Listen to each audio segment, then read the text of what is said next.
Yo, welcome to the old heads.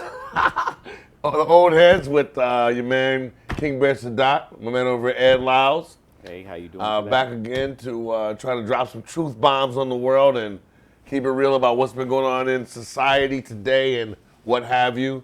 But before we even go there, I want to first say rest in peace to Mario Hayes. We're going to miss you, brother. And glad I got to spend time to get to know you a little bit. But peace and love to the Hayes family and everybody out there. You know, just really sad about the loss of our brother. But we're gonna get into talking about what's going on in the world today. What's really been crazy is Trump week one has been unbelievable. The man has had the Muslim ban that is a non-Muslim ban. He basically banned 7 countries that were not Muslims, that 7 countries that are predominantly Muslim. But from those 7 countries, nobody from those countries have come in this country and caused any kind of terrorist attacks in the country. But also, the other thing about it is that Trump has been telling this lie about how he had to tighten up the security of the vetting of refugees. And the United States has had the toughest vetting of refugees that's out there in the world. But just every day is something new with Donald Trump. But as I said, you know, the people have spoken. There have been protests all over the place. Protests, whether it be at airports, protests. They had the bodega shot. There's a lot of stuff going on. People protesting the fact that basically Donald Trump is trying to take away civil liberties of what the country was built on, which is, you know, give us your tired, your poor, your huddled masses yearning to breathe free. What do you got on that, Ed? Well, it's just it seems like he's just overreacting a little bit, and like you pointed out earlier, that the countries that he has put on the list currently never had any terrorist activities against the United States, and people that was behind 9/11, the Saudis, Right. 18 or 19 of the hijackers were from Saudi Arabia. But Saudi Arabia isn't on the list, but Donald Trump has business interests Right. in Saudi Arabia. So it's making us look kind of weird. Money grubbers, it makes us look like, and it's just not really a good feeling. And you see how people are kind of getting upset, and on one side of the coin, but on the other side of the coin, that was one of his mainstays in his election to be elected as president. He was saying that he was going to, have a tighter restraint on these Muslim countries and going to get these Muslims kicked out. So he's Keeping his campaign promises. keeping his campaign promise, and he can't, at this point, he can't lose, because if they overthrow it somehow and then a terrorist act is committed by somebody from one of these countries, he can always say, What ain't hey, gonna happen? I try to keep America safe. I did what I had to do, but they overturned. See, that's the ignorant shit about it. What's happening is that Americans are becoming radicalized by things like ISIS. Like, this is basically what he's done is ISIS's wet dream. ISIS is so psyched, they can't believe that, oh my God, he's made it so much easier for us to recruit people, because we can say, see, I told you that the Americans don't like Muslims, that it's the Catholics against the Muslims, that it's a war against Islam. So if you say that to young people who feel disenfranchised, it's just like young people who join gangs, you know what I'm saying? If you feel as though there's no place for you in society, you can become a victim of those on the fringes, and then start getting yourself into illicit activities. So the same thing, they were saying that basically that ISIS is psyched that Trump got elected, and they're really happy to see Trump do things like the ban, because immediately they start putting up on their websites, you know, I told you they don't like you in America. Yeah, you need to have join get with us and get in this fight against Christianity as they're trying to get rid of Islam. But going into that, a couple of things has been really funny to me. I've been watching a lot of different things, from everything from CNN to listening to NPR to watching Comedy Central. But they had, I wish I could remember the young brother's name. They had a young Muslim brother on there talking about how basically that what Trump's done has reversed things in a way for Muslims in a way that you would never think possible. like, you see all the protests going on at the airports. Excuse me, you see all the protests going on at the airports, and you have Jewish people, putting up signs supporting Muslims. That's something you've never seen before. Or then it was like they actually had the Muslims making salat there in the airport. I got about a 15 or 20 Muslims praying in the airport. And the dude was like, can you imagine 2 weeks ago if we'd have seen Muslims praying at the airport?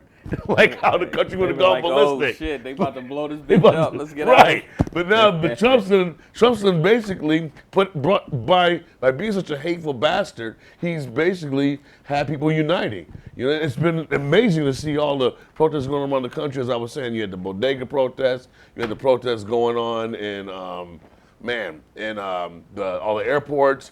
You had the guy who was going to be speaking. I can't think of the name of the damn paper. Oh man, I wish I should have wrote it down. But people protesting in Berkeley.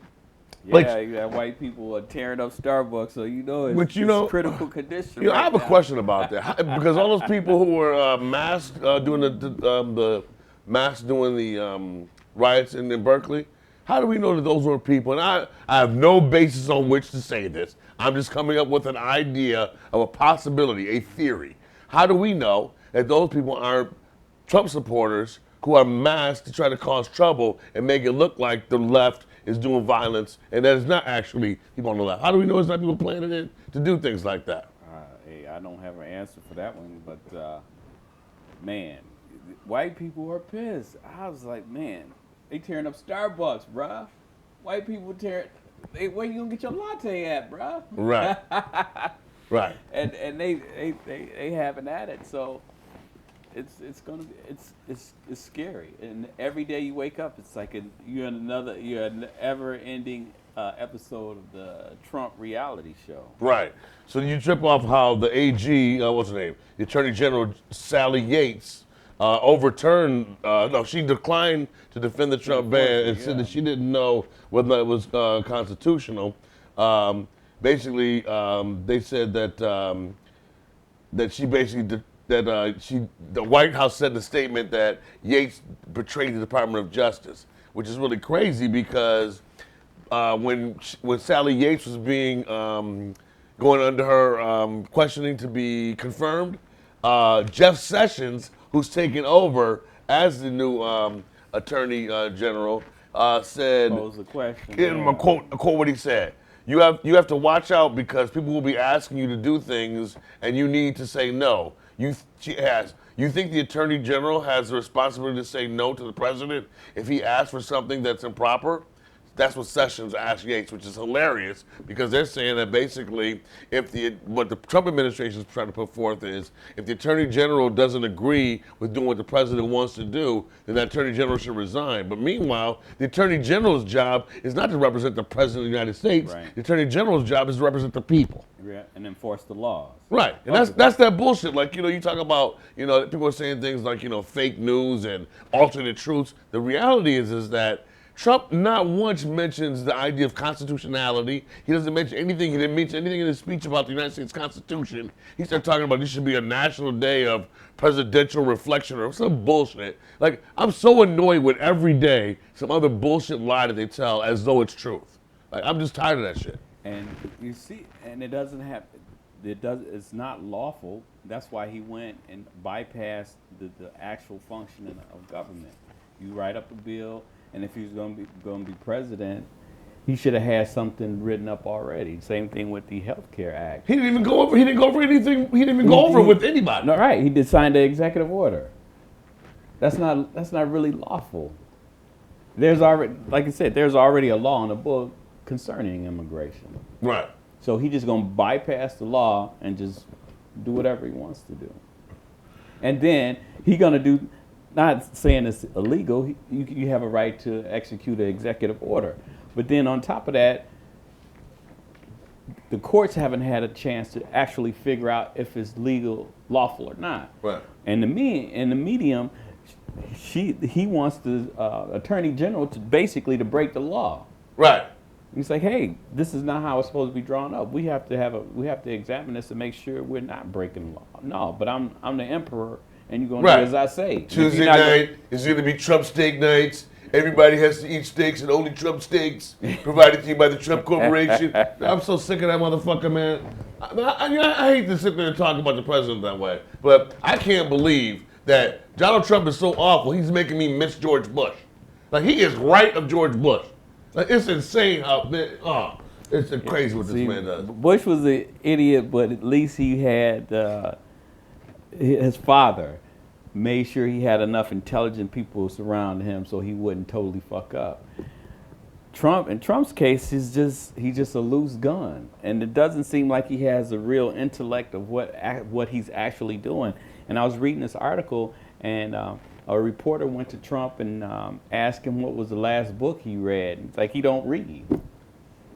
He said he's never read a book from the cover to the back, and he's 70 years old. He said he gets his information from tweets. That motherfucker, he couldn't even quote green eggs and ham or nothing like just anything. You know, the boy next door, like nothing like, you know. You know, he read 2 Corinthians, so.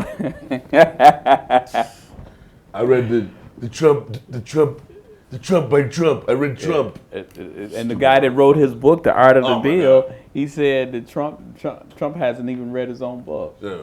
Dude said Trump. He went on TV talking about how awful Trump was. Trump's matter of fact, Howard Stern came out this week and said that he's concerned that the presidency is going to be no good for Trump's mental health. He said he thinks that Trump, honestly, he couldn't believe he was running for president. Then he said he believes that Trump ran for president to really try to get more money out of NBC for the Trump show. The Trump show. Right. Meanwhile, he went on the National Day of Prayer and prayed for Arnold Schwarzenegger's ratings. Because he's on some petty shit like that. Like, he's supposed to be the leader of the free world. He getting in arguments with the Prime Minister of Australia. Yeah, how you gonna beef with Australia? It's Australia, bro. Thank you. How you gonna fight with Australia? He's supposed to be like, when we gonna come get some strips on the Barbie and shit? Like, Want to come out there? They got Outback Steakhouse, Thank man. you. Something. He wants to meet him at Outback Steakhouse. Tell me, come down there, meet me at the Reef. Let's go hang out while there's still a little bit of Reef left. Yeah. He arguing with one of our biggest allies. You got to go to war with Australia. You got a congressman calling Australia talking about, we still cool, right? You know, this don't want to affect my vacation plans, right? Right. Oh, my goodness. Yeah, but yeah, as I was talking about, one of the good things that Trump's got going on is he been uniting people who haven't been united before. But I was just thinking about how there's still some good people in the world. And I want to throw out a love to my man, Judge James Robart. Judge James Robart, I don't know which court he's with. I think he's in Seattle, Washington. He's in, he is in Washington. Thank you. He's Washington. He's been on the Washington State bench since 2004.